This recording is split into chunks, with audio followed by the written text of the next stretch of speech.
All right मंडळी, so एक trailer आलेला आहे ज्या सिनेमाचं नाव आहे बंजारा आणि ऑलरेडी याचा टीझर रिव्ह्यू आपण केला होता. जर का तो तुम्ही बघितला नसेल तर प्लीज चेकआउट करा.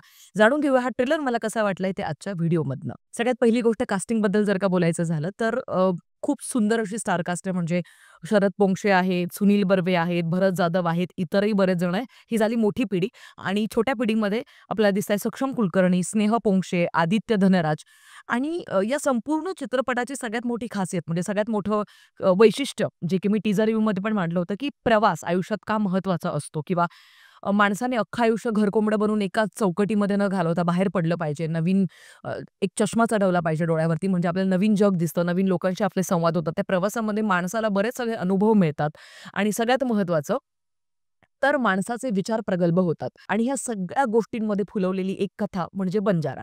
आता याच्या ओव्हरऑल जर का प्लॉटबद्दल बोलायचं झालं तर 3 मुलं आहेत म्हणजे 3 नातवंड आहेत बेसिकली जे आपापल्या आजोबांची इच्छा म्हणून फिरायला आलेले आहेत. आता सिक्कीमच्या आजूबाजूला याची शूटिंग सगळी झालेली आहे. तर तिथे बेसिकली आल्यानंतर त्यांना ती एक जागा शोधायची आहे जिथे एक शिवलिंग आहे. फार प्राचीन आहे, फार जुनं आहे, पण त्याची स्वतःची अशी एक ख्याती आहे आणि त्या शिवलिंगाबद्दलचं ना एक वैशिष्ट्य त्याच्या आजोबांनी आपल्या नातवाला सांगितलेलं आहे आणि त्यांची शेवटची इच्छा होती. ती इच्छा नक्की काय होती ते सगळं काही आपल्याला चित्रपटामध्ये पाहता येईल. त्यासमवेतच यांना ते शिवलिंग सापडेल का? त्याच्याचबरोबर आपल्या आजोबांची इच्छा हे पूर्ण करू शकतील का? आणि सगळ्यात महत्त्वाचं म्हणजे ट्रेलरमध्ये एक साधू बाबा त्यांना काहीतरी उपदेश देताना दिसतायत. आजोबांच्या अस्थीचं विसर्जन असं कुठेही करून कसं चालेल? तुम्ही नक्की कोण आहात? तुम्हाला हे सगळं कसं कळलं? ते साधू बाबा नक्की कोण आणि त्यांना ते काय उपदेश देत आहे हे सगळं काही आपल्याला चित्रपटामध्ये उलगडता येणार. आता मंडळी बऱ्याचदा असं होतं की आपण आयुष्यभर ना काटकसर करत करत पैसा साचवत असतो आणि फिरणं आपल्याकडे राहून जातं. म्हणजे अगदी तिशीपर्यंत असताना आपल्याला असं वाटतं की यार ठीक आहे ना पूर्ण आयुष्य पडलंय त्याच्यानंतर बघूया आधी आपलं करिअर, लग्न, मुलं बाळ होऊ दे बाबा. मुलं बाळ झाल्यानंतर ठीक आहे रे यांचं शिक्षण वगैरे होऊ दे, मुलं थोडी मोठी होऊ दे, समंजस होऊ दे म्हणजे आपल्याला फिरता येईल. पण ते होत नाही कारण नंतर त्यांच्या येतात 10वी-12वीच्या परीक्षा. बरं त्या सगळ्यांमध्ये ज्यावेळेला त्यांचं ॲडमिशन होतं, ती मोठी होतात, अजून कॉलेजात आपण पाठवतो.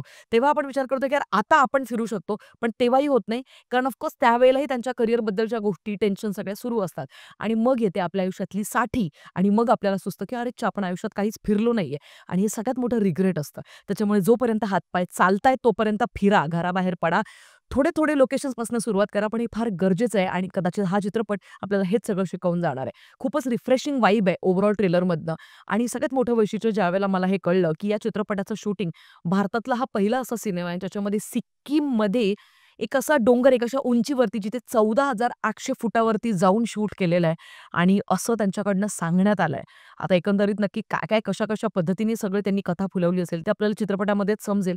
ओव्हरऑल हॉनेस्टली स्पीकिंग मला गाणं आणि म्युझिक खूप ओके वाटतंय. फार काही खूप असं सुंदर आणि खूपच अगदी कॅची असं म्युझिक नाही जाणवत आहे. बट एकंदरीत आय थिंक कथा जर का सुंदर असेल, स्क्रीन प्ले जर का टाईट असेल आणि अत्यंत सुंदररित्या एंगेजिंग पद्धतीने त्यांनी जर का कथा रचलेली असेल, तर नक्कीच हा चित्रपट प्रेक्षकांना आवडेल.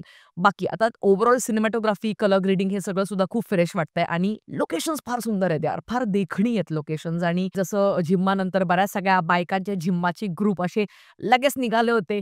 भन्नाटपैकी एकदम अशा मस्त-मस्त वेगवेगळ्या टूर्स, ट्रॅव्हल्सच्या कंपन्यांसोबत टायअप करून मस्तपैकी त्या फिरून आल्या, हिंडून आल्या. अगदी तसंच कदाचित या चित्रपटानंतर असा काहीतरी ट्रेंड नवीन परत येतो की काय बाबा रे, की जो पुरुषांना घराबाहेर काढीन आणि मित्र-मित्रांसोबत ते जातील फिरायला.